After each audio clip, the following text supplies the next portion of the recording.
In a shocking turn of events on 1000 LB Sisters, fans witnessed a highly emotional and controversial confrontation between Amy Sladen and her older sister Amanda during the planning of Amy's wedding to her new boyfriend, Brian. What was supposed to be a joyous and hopeful celebration quickly spiraled into a tense family dispute after Amanda gave Amy an ultimatum: choose between the living, her family, or the dead. Amy's journey to love again. After her tumultuous split from ex-husband Michael Halterman, Amy found solace and companionship in Brian, a kind-hearted man who stepped into her life at a moment when she needed it most. The two quickly grew close, with Brian becoming a stable presence not just for Amy, but for her two young sons, Gage and Glenn. For Amy, the relationship represented a fresh start, a chance to rebuild after heartbreak and chaos. Now that Amy is planning her second wedding, she wants to honor her past while stepping into her future. That includes a strong desire to include her late loved ones, especially her grandmother and others she's lost, in the wedding ceremony in a symbolic way.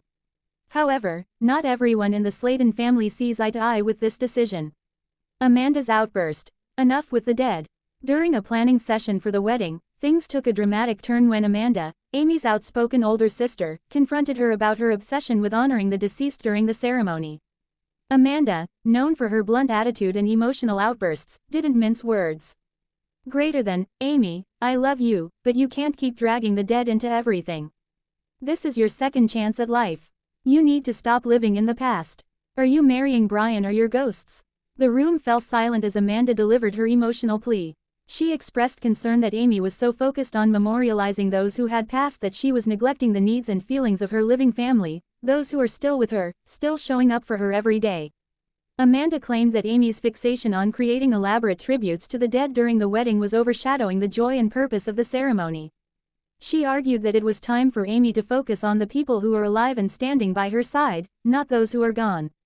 The ultimatum. Amanda's concerns escalated into a dramatic ultimatum: either Amy cuts back on the memorials and focuses on her living family, or Amanda will not attend the wedding. Greater than, if you can't celebrate the living without turning it into a funeral, then don't expect me to be there. I love Grandma too, but she's gone. We're not. The statement stunned Amy. While she had expected some emotional feedback from her family, she hadn't anticipated such a harsh confrontation, especially not from Amanda, who has been one of her biggest supporters through her weight loss journey, her motherhood challenges, and her divorce. Amy's response: caught in the middle. Amy was visibly shaken by Amanda's words.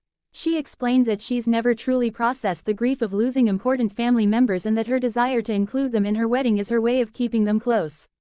For her, the symbolic gestures, such as leaving an empty chair for her grandmother or wearing a locket with their pictures, aren't morbid but meaningful. Greater than, I'm not trying to turn it into a funeral. I just want to feel like they're with me on one of the biggest days of my life. Amy broke down in tears, expressing how deeply alone she felt after losing several family members and facing major life changes without them. She said honoring the dead at her wedding wasn't about ignoring the living, it was about feeling whole. Still, Amanda held firm in her stance. The conversation left Amy torn between her emotional need to acknowledge her past and her desire to maintain peace with her present family. Fans divided over Amanda's ultimatum. As expected, the confrontation stirred intense reactions from fans of 1000 LB Sisters. Some viewers sympathized with Amanda, arguing that Amy has leaned too heavily on grief as a crutch and needs to start living in the present. Others blasted Amanda for being insensitive and dismissive of Amy's emotional needs. Many viewers pointed out that grief is not linear, and Amy should be allowed to process her loss in her own way, especially during a life milestone like a wedding. Others applauded Amanda for saying what no one else would: sometimes tough love is necessary to snap someone out of unhealthy patterns. What's next? As wedding plans hang in the balance, the fate of Amy and Amanda's relationship remains uncertain. Will Amy tone down her tributes to keep the peace with her family, or will she stand firm and honor the memory of her lost loved ones, risking alienating those still by her side? With the ceremony approaching and tensions high, one thing is clear: this wedding will be one of the most emotionally charged events in 1000 LB Sisters history. The drama continues to unfold as Amy faces the ultimate decision: honor the dead, or preserve the living. Can she find a way to do both?